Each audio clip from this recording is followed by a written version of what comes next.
इस क्लास में हम लोग है ना टाइप्स ऑफ क्रिस्टल लैटिस पढ़ेंगे। ब्रेवियस लैटिस जो है वो 7 क्रिस्टल सिस्टम रहता है। याद रखना ब्रेवियस लैटिस में 7 क्रिस्टल सिस्टम होता है और इसमें 14 टाइप्स ऑफ यूनिट सेल होता है। अब इसमें थोड़ा सा हम लोग को एंगल और एज लेंथ ये सब है ना थोड़ा सा याद करना पड़ेगा, तो उसके लिए एक ट्रिक्स है, ईजिली याद हो जाएगा। तो ट्रिक्स को थोड़ा सा ध्यान से समझना, ठीक है ना। तो थोड़ा ध्यान से देखना। 7 क्रिस्टल सिस्टम दिख रहा है ना, 1 2 3 4 5 6 7 क्रिस्टल सिस्टम है तुम लोग का, ठीक है। और यहाँ पे एज लेंथ दिए हुए, एज लेंथ जो तुम्हारा जो साइड हुआ ना, जैसे ये क्रिस्टल था ना, ये जो बनाए थे हम लोग यूनिट सेल, ठीक है। तो ये एज लेंथ हुआ, ये क्या हो गया, एज लेंथ हो गया, ठीक है। और नेक्स्ट है एक्सियल एंगल। एक्सियल एंगल क्या था, अल्फा बीटा गामा था। और एग्जाम्पल जो है हम लोग को याद रखना होगा। तो देखो यहाँ 7 क्रिस्टल सिस्टम जो है वो क्यूबिक है, सेकंड टेट्रागोनल है, थर्ड है ऑर्थोरोम्बिक, फोर्थ है रोम्बोहेड्रल, उसको ट्राइगोनल भी बोलते हैं, फिफ्थ है हेक्सागोनल, सिक्स्थ है मोनोक्लिनिक और 7 है ट्राइक्लिनिक। तो एक ट्रिक्स है, ट्रिक्स तुम लोग कैसे भी उसको याद कर सकते हो अपने से बना के भी। पर एक देखो जरा सा इधर देखना ध्यान से, सी टी और ओ आर क्या हो गया, और मारी तो, सीटी और मारी तो किस शेप में गए, हेक्सागोनल शेप में गए, हेक्सागोनल शेप में गए। एक बार एक क्लिनिक जाना पड़ेगा, ठीक है ना। हालत बहुत ख़राब था इसलिए कितने क्लिनिक जाना पड़ेगा, ट्राई क्लिनिक जाना पड़ेगा। तो फिर से ज़रा ट्रिक्स देखना। सीटी और मारी तो किस शेप में गए, हेक्सागोनल शेप में गए। एक बार एक क्लिनिक जाना पड़ा, एक क्लिनिक क्या हो गया, मोनोक्लिनिक। फिर कितने क्लिनिक जाना पड़ा, ट्राई क्लिनिक जाना पड़ा, ठीक। तो सीटी और मारी तो हेक्सागोनल शेप में गए, एक बार एक क्लिनिक गए, फिर 3 क्लिनिक गए, मोनोक्लिनिक और ट्राई क्लिनिक, ठीक है। ये क्रिस्टल सिस्टम याद करने का तरीका। अब आ जाओ एज लेंथ में। एज लेंथ में ध्यान से देखना, ABC एक बार सब सही है, ABC ठीक है ना, सब इक्वल है। एक बार एक को खराब कर दो, A equal to B not equal to C, एक हम खराब किए। थर्ड टाइम में हम दोनों को खराब कर दिए, मतलब A not equal to B not equal to C। फिर से ध्यान से देखना, फर्स्ट वाले में सब बराबर इक्वल टू, सेकेंड में हम एक को खराब किए, ठीक है, और थर्ड में हम दोनों खराब कर दिए, ठीक। अब उसके बाद फिर से ये रिपीट करो, फिर सेम ABC, फिर एक खराब किए, फिर हम दोनों खराब किए। और ट्राई क्लिनिक का सब खराब होगा, 3 बार क्लिनिक जाने पे ऐसी भी स्थिति खराब रहता है, तो इसका सब खराब होगा। तो A not equal to B not equal to C हो जाएगा। अब आ जाओ एक्सियल एंगल में। एक्सियल एंगल में ध्यान से देखना, अल्फा बीटा गामा। तो इसमें फर्स्ट बार में तीनों सेम है, सेकेंड बार में भी तीनों सेम है, थर्ड बार में भी तीनों सेम है। Alpha equal to beta equal to gamma 90 degree. अब देखो एक को हम लोग खराब करेंगे, alpha equal to beta 90 degree, gamma not equal to 90 degree, इसमें एक खराब हुआ। हेक्सागोनल में याद रखना कि जो एक एंगल है वो 120 डिग्री का रहता है, ठीक है ना। हेक्सागोनल में बस याद रखना कि गामा जो है वो 120 डिग्री है। मोनोक्लिनिक में अल्फा और गामा 90 डिग्री और बीटा जो है वो नॉट इक्वल टू 90 डिग्री है। और ट्राई क्लिनिक का तो सब खराब होगा, अल्फा बीटा गामा सब नॉट इक्वल टू 90 डिग्री, मतलब ABC भी not equal to, alpha beta gamma भी नॉट इक्वल टू 90 डिग्री। फिर से देखो याद करने का तरीका, 3 में same alpha beta gamma equal to 90 degree, third में तीनों में सेम हो गया। फोर्थ में आ जाओ रोम्बोहेड्रल में, रोम्बोहेड्रल में alpha is equal to beta 90 degree, gamma not equal to 90 degree, एक खराब हुआ। हेक्सागोनल में बस याद करने का तरीका है कि गामा जो है वो 120 डिग्री है। और मोनोक्लिनिक में थोड़ा सा उलट देना, अल्फा गामा 90 डिग्री है, beta not equal to 90 degree है, ठीक। अब एक एक एग्जाम्पल थोड़ा सा याद रखने के लिए। क्यूबिक में NaCl आ गया, टेट्रागोनल में कैल्शियम सल्फेट आ गया। अब हम लोग एक एक एग्जाम्पल है देख लेंगे, ठीक है ना। क्यूबिक का एग्जाम्पल NaCl है, टेट्रागोनल का कैल्शियम सल्फेट है, ऑर्थोरोम्बिक है तो इसका एग्जाम्पल हो जाएगा रोम्बिक सल्फर। ट्राइगोनल है, इसका एग्जाम्पल हो गया कैल्साइट, ठीक है। हेक्सागोनल है, इसका एग्जाम्पल ग्रेफाइट हो गया, हेक्सागोनल शेप का ग्रेफाइट हो जाएगा। मोनोक्लिनिक का एग्जाम्पल हो जाएगा मोनोक्लिनिक सल्फर। और ट्राई क्लिनिक का एग्जाम्पल हो गया ब्लू विट्रॉल, ठीक है। एक एक एग्जाम्पल इसको याद कर लेना है, ठीक। फिर से ऐसे एक बार इसको हम बता देते हैं, ध्यान से देख लो। क्रिस्टल सिस्टम 7 तरह का, ट्रिक्स क्या बताए, सीटी और मारितो किस शेप में गए, हेक्सागोनल शेप में गए। एक बार एक क्लिनिक जाना पड़ेगा, फिर 3 क्लिनिक जाना पड़ेगा, monoclinic, triclinic. Edge length याद करने का तरीका, एक बार सब ठीक है, A = B = C, एक बार एक को ख़राब करो फिर दोनों ख़राब कर दो, फिर सेम है, फिर एक को ख़राब करो फिर दोनों को ख़राब कर दो। और ट्राई क्लिनिक का स्थिति बहुत ख़राब है, इसमें क्या होगा, सब खराब होगा। A ≠ B ≠ C। Axial angle याद करने का तरीका, एंगल देखो same, alpha beta gamma 90 degree, alpha beta gamma 90 degree, alpha beta gamma 90 degree, ठीक है। अब आ जाओ फोर्थ में, रोम्बोहेड्रल में बस याद रखना कि अल्फा बीटा 90 डिग्री है, फिर गामा लेकिन नॉट इक्वल टू 90 डिग्री है। हेक्सागोनल में याद रखना बस गामा 120 डिग्री है। मोनोक्लिनिक में उलट देना, alpha gamma 90 degree, beta not equal to 90 degree. और ट्राइक्लिनिक का स्थिति तो बताए कि बहुत खराब है, इसमें तो सब खराब है। A ≠ B ≠ C, alpha not equal to beta not equal to gamma not equal to 90 degree, ठीक है। तो ये याद हो जाना चाहिए, ठीक है, बच्चा लोग याद कर लेता है। अब चलो नेक्स्ट आगे, हम बताए थे कि 14 तरह का क्रिस्टल सिस्टम है। अब ये 14 टाइप्स ऑफ 7 क्रिस्टल सिस्टम है और 14 टाइप्स ऑफ यूनिट सेल है। अब ये यूनिट सेल याद करने का तरीका है, एक ट्रिक्स है 3 2 4। क्या ट्रिक्स है, 3 2 4। हम पढ़े थे ना 4 तरह का, एक क्या था, primitive, body centred, face centred और एंड सेंटर। तो देखो ऐसे याद रखो कि सब में प्रिमिटिव होता है, सब में प्रिमिटिव होता है, बॉडी सेंटर और फेस सेंटर और एंड सेंटर का याद करने का तरीका। तो हम सबके प्रिमिटिव पे हम क्या किए, टिक कर दिए। प्रिमिटिव तो सब में होता है तो इसमें कोई दिक्कत नहीं है। अब देखो ये 3 है, ये 2 है और ये 4 है। सीटी और मारी है ना, सीटी और मारी तो हेक्सागोनल शेप में गए, एक बार एक क्लिनिक गए फिर 3 क्लिनिक गए। तो यहाँ देखो 3, ये 2 और ये 4। बस एक मोनो क्लिनिक में याद रखना कि एंड सेंटर भी होता है, याद करने का तरीका। तो 3 क्या, 3 कहने का मतलब प्रिमिटिव, बॉडी सेंटर्ड और फेस सेंटर्ड क्यूबिक में है। टेट्रागोनल में केवल प्रिमिटिव और बॉडी सेंटर्ड होता है। ऑर्थोरोम्बिक में 4 होता है, primitive, body centred, face centred और एंड सेंटर। रोम्बोहेड्रल में प्रिमिटिव है, हेक्सागोनल में भी प्रिमिटिव है। मोनोक्लिनिक में 2, मोनोक्लिनिक में 2 हो गया, ठीक है ना। एक क्या कहते हैं प्रिमिटिव और एक एंड सेंटर। ट्राई क्लिनिक में भी प्रिमिटिव। फिर से देख लो 3 2 4, 3 2 4 और बस एक मोनोक्लिनिक में याद रखना कि एंड सेंटर भी होता है। इसको भी सब याद कर लेता है, कोई प्रॉब्लम नहीं। ये क्वेश्चन पीएमटी एग्जाम का आया हुआ है, ठीक है ना। Tetragonal crystal system has the following unit cell dimension, ठीक। तो देखो टेट्रागोनल पूछ रहा है, ट्रिक्स याद है ना, टी सेकेंड वाला था, ठीक है ना। तो टी में क्या बताए थे कि सब साइड सब क्या होता, सब सी में सब साइड सेम था, A = B = C। टी में एक को ख़राब किए थे, मतलब B not equal to C। और एंगल में क्या बताए थे कि फर्स्ट 3 सिस्टम का एंगल सेम था ना, CT और, ठीक है ना, मतलब CTO था। तो किसका था, क्यूबिक का भी सेम था, अल्फा बीटा गामा 90 डिग्री और टी में भी अल्फा बीटा गामा 90 डिग्री। तो कौन सा ऑप्शन मेरा जाएगा, बी ऑप्शन जाएगा। क्लियर है ना, एक खराब है और इसमें क्या हो जा रहा है, एंगल क्या है, सेम है, ठीक। उसके बाद the number of crystal system in which crystal can be classified is equal to.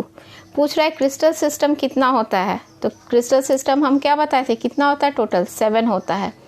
Next question देखो, the Bravais lattice in a cubic crystal system is equal to. Cubic में कितना होता है, तो 3 2 4, ट्रिक्स था ना 3 2 4। तो फर्स्ट क्या था, क्यूबिक, तो क्यूबिक में कितना होता है, ब्रेवियस लैटिस 3।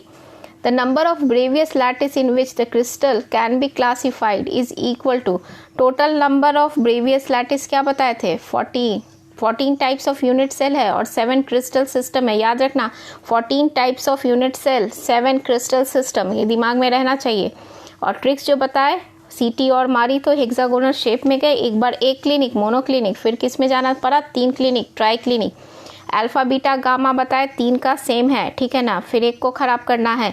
हेक्सागोनल में याद रखना है कि गामा 120 डिग्री है, ठीक है। तो ऐसे याद रखेंगे, ठीक। साइड में क्या बताए थे कि पहले सेम, फिर एक ख़राब करेंगे, फिर दोनों ख़राब करेंगे, फिर सेम, फिर एक ख़राब करेंगे, फिर दोनों ख़राब करेंगे। और ट्राई क्लिनिक में तो क्या होगा, सब खराब होगा। A और ABC तीनों not equal to, alpha beta gamma तीनों नॉट इक्वल टू है, ठीक। ऐसे याद कर लोगे इसको, ठीक। चलो अब नेक्स्ट है न्यूमेरिकल पार्ट की तरफ जाना है। तो सबसे पहले है calculation of number of atoms in a unit cell. सबसे पहला सिंपल क्यूबिक यूनिट सेल में number of atoms per unit cell निकालना है। ठीक है, तो देखो यहाँ पे हम सिंपल क्यूब बनाए हैं, सिंपल क्यूब बना हुआ है ना, सिंपल क्यूब। ठीक, कॉर्नर्स तो तुम लोग को बताए थे ना कि कॉर्नर्स कितना होता है, 8 होता है। तो देखो यहाँ पे ये 8 कॉर्नर्स हम बनाए हुए हैं। ठीक, 8 कॉर्नर्स, 1 2 3 4 5 6 7 8। ठीक, 8 कॉर्नर्स है। अब ध्यान से ज़रा अपना कॉर्नर्स ज़रा देखना। तो ये देखो, तो ये 3D फिगर है ना, 3D फिगर मतलब एक इधर भी है, तो ये इसके ऊपर भी यूनिट सेल है। तो एक कॉर्नर्स वाला कितने यूनिट सेल से शेयर हो सकता है, कितने यूनिट सेल से, 8 यूनिट सेल से शेयर हो सकता है। 3D फिगर है। ठीक है, तो ऐसे भी समझ सकते हो, 3D फिगर, एक बॉल लो, ठीक है ना, इस प्लेन में काटेंगे तो कितना कटिंग होगा, 2, इस प्लेन में काटेंगे तो कितना होगा, 4, और फिर इस प्लेन में काट देंगे तो क्या हो जाएगा, 8 हो जाएगा, और 8 को जोड़ेंगे तो फिर क्या तैयार होगा, 1, एक तैयार होगा ना। तो 8 कॉर्नर्स है, 1/8 कर दिए तो कितना एटम पर यूनिट सेल आया, 1 एटम है। मतलब ये 8 यूनिट सेल से शेयर है। कॉर्नर्स वाला कितने यूनिट सेल से शेयर है, 8 यूनिट सेल से शेयर है। ठीक है ना, तो 8 × 1/8 1 एटम आया। क्लियर। नेक्स्ट आ जाओ, body centred cubic unit cell. Body centred cubic unit cell में क्या बताए थे कि कॉर्नर्स के अलावा कहाँ है, बॉडी सेंटर पे है। ठीक, एकदम ध्यान से, कॉर्नर्स, कॉर्नर्स के अलावा कहाँ है, बॉडी सेंटर। तो बॉडी सेंटर पे जो है, यहाँ जो बॉडी सेंटर पे बनाए हैं वो किसी से शेयर नहीं हो रहा, कोई यूनिट सेल से शेयर नहीं हो रहा। कॉर्नर्स वाला तो 8 यूनिट सेल से शेयर हो रहा है ना, एकदम क्लियर है ना। कॉर्नर्स वाला 8, देखो 1 2 3 और एक इधर, 4 इधर हो गया, और फिर ऊपर में भी हुआ ना 4। तो कितनी यूनिट सेल से शेयर हो रहा है कॉर्नर्स वाला, 8 यूनिट सेल से। और बॉडी सेंटर किसी से भी शेयर नहीं हो रहा है। तो क्या हो जाएगा, 8 × 1/8 प्लस क्या हो गया, 1। तो टोटल नंबर ऑफ एटम्स कितना हो गया, 2, 8 8 कैंसिल, तो टोटल कितना आ जाएगा, 2 आ जाएगा। फेस सेंटर पे आ जाओ। फेस सेंटर्ड वाला कॉर्नर्स पे भी है और ईच फेसेस पे भी है, पर यूनिट सेल तो मेरा इधर भी है, इधर भी है, इधर भी। तो ये जो फेस वाला है ना, एक किससे शेयर हो रहा है, और एक अपने ठीक उससे बगल वाले से शेयर हो रहा है। मतलब एक फेस सेंटर एटम कितने यूनिट सेल से शेयर हो रहा है, 2 यूनिट सेल से शेयर हो रहा है। तो देखो क्या किए, 8 × क्या है, 1/8, और फेसेस कितना था, 6, कितने यूनिट सेल से शेयर हो रहा है, 2 यूनिट सेल से। तो 6 × क्या हो जाएगा, 1/2। तो मेरा टोटल नंबर ऑफ एटम्स कितना आ गया, 4 आ गया। ठीक है। एजेस तो बताए थे ना 12 होता है, और एज सेंटर पे जो है, ठीक है ना, एज सेंटर, देखो एज सेंटर पे जो है वो कितने यूनिट सेल से शेयर हो जाएगा, 4 यूनिट सेल से शेयर हो जाएगा। तो एजेस पे जो होगा वो 12 × क्या हो जाएगा, 1/4। तो कितना एटम्स पर यूनिट सेल आ गया, 3 एटम्स आ गया। ठीक है। एंड सेंटर्ड सिलेबस में नहीं है, क्योंकि सिलेबस में क्यूबिक पढ़ना है। तो एंड क्यूबिक में तो 3 ही चीज़ होता है, प्रिमिटिव होता है, बॉडी सेंटर्ड होता है, फेस सेंटर्ड होता है, एंड सेंटर्ड नहीं होता है। फिर भी अगर हम पूछेंगे कि एंड सेंटर्ड में number of atoms per unit cell बताओ, तो तुम लोग तो बता दोगे ना। एंड सेंटर्ड का तो डायग्राम हम बताए थे ना। एंड सेंटर्ड में क्या बताए थे कि सब कॉर्नर्स पे भी था, 8 कॉर्नर्स था, 8 कॉर्नर्स पे था, और कहाँ था, 2 अपोजिट फेसेस पे था। तो कॉर्नर्स वाला तो याद है 8 × 1/8। अब फेस सेंटर तो हमेशा क्या होगा, 2 यूनिट सेल से शेयर होगा, तो 2 × क्या हो जाएगा, 1/2। तो कितना एटम्स पर यूनिट सेल आ जाएगा, 2 एटम्स पर यूनिट सेल आ जाएगा। ठीक है, तो दिमाग में अभी डालो, कॉर्नर्स 8 × 1/8, हमेशा कॉर्नर्स वाला 8 × 1/8। बॉडी सेंटर हमेशा 1, किसी से शेयर नहीं होता है। फेस सेंटर 6 × ½ मतलब कि फेस सेंटर एटम एक अपने से और एक ठीक उसके बगल वाले से शेयर होता है, इसलिए ×½ हो गया। एज सेंटर 4 यूनिट सेल से शेयर होता है। ठीक है, और एंड सेंटर तो 2 एटम आ गया। अब देखो क्वेश्चन करने जाएंगे, तो क्वेश्चन ध्यान से, बहुत अच्छा लगेगा क्वेश्चन। ठीक,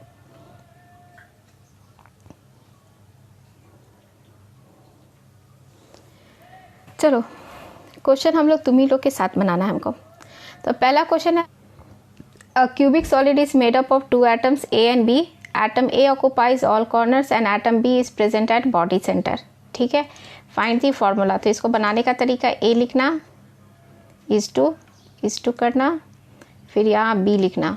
ठीक, A बोल रहा है कॉर्नर्स पे है, तो कॉर्नर्स कितना था, 8 × क्या करोगे, 1/8। ठीक है, फिर इज टू, B कहाँ है, बॉडी सेंटर पे 1। क्लियर है, कॉर्नर्स वाला 8 × 8 कट गया, फॉर्मूला क्या आया 1:1, 1:1 मतलब मेरा आंसर क्या आ जाएगा, फॉर्मूला ए बी आ जाएगा। क्या आ जाएगा, ए बी आ गया। इसका आंसर क्या हो गया, ए बी हो गया। ठीक, चलो नेक्स्ट क्वेश्चन देखो। A cubic solid is made up of 2 atoms A and B. Atom A occupies all corners and atom B is present at each face centre. Find the formula. बोल रहा है कि ए corners पे है, corners वाला एकदम दिमाग में जाएगा, 8 × 1/8। बी कहाँ है, फेस सेंटर पे है। तो इसको देखो कैसे बनाएंगे, ए लिखेंगे is to B. A corners पे है मतलब क्या, 8 × 1/8 इज टू बी क्या, फेस सेंटर, तो क्या हो जाएगा 6 × हाफ। फेस सेंटर तो पता है ना 6, और कितने यूनिट सेल से शेयर है 2। ये आईटी मेंस का क्वेश्चन था। तो ये 3 और ये क्या हो गया 1। फार्मूला में क्या है 1:3। तो 1:3, तो मेरा कंपाउंड का फॉर्मूला क्या आ जाएगा, 1:3 है तो बोलो क्या आएगा, AB3। क्या आ जाएगा, AB3। सेकेंड क्वेश्चन का आंसर हो गया। ठीक है, अब चलो आगे मूव करते हैं। A cubic solid is made up of 2 atoms A and B. Atom A occupies all corners but one atom is missed. Corners पे से एक एटम भुला गया। Atom B is present at each face center. Find the formula. ठीक, तो A लिखे is to B लिखे। Corners का एक एटम भुला गया है मतलब कितना बचा कॉर्नर्स पे 7 इंटू क्या हो जाएगा 1/8 इज टू फेस पे क्या है 6 × 1/2। ठीक, तो 2 इंटू क्या हो गया 3 हो गया। तो ए पे कितना आ रहा है, ए पे 7/8 और बी के पास कितना आ रहा है 3 आ जा रहा है। ठीक है, इसको होल नंबर में करेंगे तो क्या आ जाएगा A7 B24। इसका आंसर हो गया थर्ड का। ठीक, चलो नेक्स्ट क्वेश्चन जो बनाएंगे क्या है। A cubic solid is made up of 2 elements P and Q। P and Q। ठीक, element P occupies edge centre and Q occupies body centre. Edges बताए थे ना 12, 12 इंटू क्या हो गया 1/4 और बॉडी सेंटर कितना होता है 1। तो क्या आ जाएगा ये 3:, क्या आ गया 3:1। ठीक है, तो मेरा फॉर्मूला फिर से देख लेना। P कहाँ पे है, एज सेंटर पे है। एजेस बताए थे ना 12, कितने यूनिट सेल से शेयर होता है 4। तो 12 इंटू क्या हो गया 1/4 हो गया और बॉडी सेंटर कितना होता है 1 होता है। तो क्या फॉर्मूला आ गया 3:1 आ गया। तो 3:1 तो ये फॉर्मूला हो जाएगा P3Q। P के पास 3 आया और Q के पास क्या आया 1 आया। तो फॉर्मूला मेरा क्या तैयार हो जाएगा P3Q तैयार हो जाएगा। ठीक है, क्लियर। चलो नेक्स्ट, इतना क्वेश्चन करा देंगे कि कहीं से कोई क्वेश्चन में दिक्कत ही नहीं होने वाला है। बोर्ड क्वेश्चन तो सिंपल था, कॉर्नर्स पे और एक बॉडी सेंटर पे। मेंस का भी क्वेश्चन आया हुआ था, वो भी कर लिया। थोड़ा सा क्वेश्चन को और घुमा रहे हैं, ठीक है ना। A atom occupies 50% corner, 85% corner है। B atom occupies body centre तो 1 होता है। C atom occupies 25% edge centre, 25% edge centre पे है। ठीक है, तो 50% है, एक 25% है। तो चलो ABC हो गया। तो 50% कॉर्नर्स कितना होता है 8, तो 50% कितना हो जाएगा 4 हो जाएगा। ठीक है ना, तो 4 इंटू क्या करोगे 1/8 करोगे इज टू बॉडी सेंटर तो 1 है। ठीक, एजेस कितना होता है 12 और 12 का 25% कितना हो जाएगा 3 और एजेस कितना यूनिट सेल से शेयर होता है 3 इंटू 1/4। अब काट दो, 4 2 जा 8। ठीक है, तो अब ध्यान से देखो कि क्या क्या तुम्हारा आ गया। ठीक, काटने के बाद क्या आ जाएगा, यहाँ पे कितना आया होगा तुम्हारा 1/2 और बॉडी सेंटर 1 और इसको तुम लोग काटे होगे तो कितना आया होगा 3/4 आया होगा।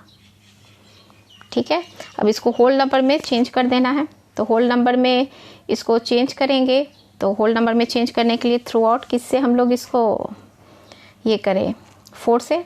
ठीक है ना, मल्टीप्लाई। तो 4 से जब मल्टीप्लाई करोगे तो होल नंबर में जाएगा तो ये क्या हो जाएगा 2 हो जाएगा। ये क्या हो जाएगा 4 हो जाएगा और ये क्या हो जाएगा 3 हो जाएगा, 2 4 3। तो मेरा जो आंसर आएगा A2 B4 C3। आंसर क्या आ जाएगा A2 B4 C3 हो जाएगा। ठीक है, क्लियर है। नेक्स्ट क्वेश्चन है A atom occupies all the lattice sites of BCC, all the lattice sites of BCC.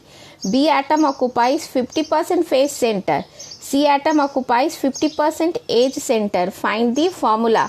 तो देखो यहाँ BCC है, BCC मतलब बॉडी सेंटर्ड क्यूबिक स्ट्रक्चर। तो हम बताए थे ना कि बॉडी सेंटर्ड क्यूबिक स्ट्रक्चर में क्या था 8 × 1/8 प्लस एक बॉडी सेंटर पे था। तो BCC के लिए तो तुम लोग को 2 लेना पड़ेगा। तो सबसे पहले तो हम ये कर देते A B C। तो A जो है वो BCC है, तो BCC कितना हो गया 2। बॉडी सेंटर्ड क्यूबिक स्ट्रक्चर है, बॉडी सेंटर नहीं है, बॉडी सेंटर्ड क्यूबिक स्ट्रक्चर मतलब उसमें 8 × 1/8 होता है प्लस 1 बॉडी सेंटर होता है, ये ध्यान रखना। ठीक है। B atom occupies 50% face centre. Face centre कितना होता है 6, उसका 85%, तो 6 का 50% कितना होगा 3 होगा। तो हम यहाँ पे क्या किए 3 इंटू कितने यूनिट सेल से शेयर होता है 2 यूनिट सेल से, इंटू 1/2 कर दिए। ठीक है। सी है एज सेंटर। एज सेंटर जो है वो 50% बोल रहा है, तो मेरा एजेस कितना था 12 था, 50% हो गया तो कितना हो जाएगा 6। और वो कितने यूनिट सेल से शेयर होता है 4 यूनिट सेल, तो 6 इंटू क्या किया 1/4। अब इसको तुम लोग है ना, अब ये तो कट जाएगा ना 2 और ये ऊपर क्या आ गया 3, मतलब 2:3/2:3/2 आ गया। अब इसको तुम लोग होल नंबर में ले लो। तो अगर इसको होल नंबर में तुम लोग लोगे तो थ्रू आउट तुम लोग 2 से अगर इसको मल्टीप्लाई करोगे तो मेरा जो फॉर्मूला है वो क्या आ जाएगा, फॉर्मूला में क्या आ जाएगा 4 हो जाएगा। 4:3:3 आ जाएगा। तो आ गया मेरा answer A4 B3 C3। Clear है, ये भी क्वेश्चन अच्छा था। चलो अब हम लोग नेक्स्ट क्वेश्चन में चलेंगे। नेक्स्ट क्वेश्चन आ जाओ। A atom occupies corners, B atom face centre, but face centre atom along one axis are missed, then find out the formula. जानते 3 एक्सिस है, एक्स वाई जेड है, तो एक एक्सिस का उसको मिस हो जा रहा है। तो देखो यहाँ पे हम किए A:B। ए एटम ऑक्युपाइज कॉर्नर, तो कॉर्नर क्या हो जाएगा 8 × 1/8 हो गया। बी बोल रहा है कि फेस सेंटर है और face centre atom along one axis missed है, तो एक एक्सिस मतलब 2 फेस सेंटर क्या है मिस्ड। तो अब उसके बाद कितना मेरे पास बचा 4 बचा ना, तो 4 इंटू क्या हो जाएगा 1/2, तो ये 2 और ये 1, तो मेरा आंसर आया 1:2। और 1:2 जो होगा तो उसको फिर क्या करेंगे 1:2, तो मेरा फॉर्मूला क्या आ जाएगा, आंसर क्या आ जाएगा इसका बोलो AB2। क्लियर। चलो नेक्स्ट बढ़ते हैं। नेक्स्ट है A atom occupies all lattice sites in FCC, B atom changes position from body centre to edge centre, find out the formula. ये भी बहुत अच्छा क्वेश्चन। ठीक है, अब जरा से इस क्वेश्चन को देखना ना। ए बोल रहा है कि all lattice sites in FCC याद है ना 8 × 1/8 और प्लस क्या था 6 × 1/2। फेस सेंटर क्यूबिक स्ट्रक्चर है, टोटल एटम्स 4 था इसमें, ठीक है ना 4, तो 4:2 कर लिए।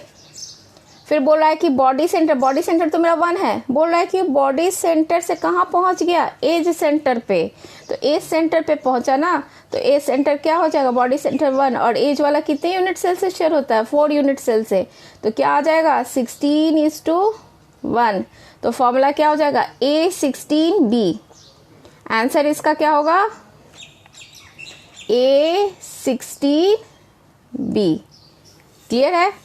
चलो नेक्स्ट क्वेश्चन हम लोग A cubic solid is made up of 2 atoms A and B. A atom occupies all corners, but B is present at center of alternate faces. Find out the formula. फिर वही A और B, A corners पे है, मालूम है 8 × 1/8। Alternate faces में 2 ले लेंगे, ठीक है ना, 2 इंटू क्या करेंगे 1/2, फेस वाला 1 से शेयर होता है। आंसर क्या आ जाएगा 1:1। तो मेरा फॉर्मूला आ जाएगा ए बी। यहाँ कन्फ्यूज़न नहीं होना चाहिए, यहाँ बच्चा लोग को कन्फ्यूज़न होता है कि अल्टरनेट फेसेस में हम लोग 3 लेंगे ना, पर नहीं, अल्टरनेट फेस, ठीक है ना, अल्टरनेट फेस में अगर देखोगे तो एक को छोड़ के दूसरा, तो मेरा 2 ही आएगा, ठीक है। नेक्स्ट आ जाओ, ये IIT का क्वेश्चन है। A substance AXBY has FCC lattice in which atom A occupies corners and atom B occupies face centre. Identify the correct composition substance AXBY। ये तो बहुत आसान, तो आसान लगेगा ना। A कहाँ पे है? कॉर्नर्स पे है, 8 × 1/8, ठीक है। और B कहाँ पे है? फेस सेंटर, मालूम है 6 × क्या हो जाएगा 1/2। तो मेरा आंसर क्या आ जाएगा 1:3। तो कौन सा ऑप्शन जाएगा, बोलो कौन सा ऑप्शन? फर्स्ट ऑप्शन AB 3, ठीक है, क्लियर है। अब चलो नेक्स्ट, IIT मेंस का है 2011। In a face-centered cubic lattice, atom A occupies the corner position and B atom occupies face center position. चलो हमको मालूम है A corners पे और B face center पे है। If one of the atom of B is missing from one of the face center point, the formula of a compound is। बोल रहा है कि एक मिसिंग है face center का, तो 8 × क्या हो गया 1/8। फेस सेंटर मेरा कितना था 6 था, एक भुला गया है, तो कितना बचेगा 5। तो 5 × क्या हो जाएगा 1/2, काट दिए 8/8। तो फिर क्या आ जाएगा तुम्हारा, इधर तो आ गया तुम्हारा 1:5/2। तो आंसर मेरा आ जाएगा A2B5। कौन सा ऑप्शन जाएगा? A option. क्लियर है। तो अब देखो इतना सारा क्वेश्चन करा दिए, अब इसमें तुम लोग कहीं से कोई दिक्कत नहीं होने वाला है। नेक्स्ट क्लास में हम लोग पैकिंग पढ़ेंगे, ठीक है ना। तो सबको बहुत अच्छे से बहुत ध्यान से पढ़ना है, बहुत अच्छा ये चैप्टर है, ठीक है।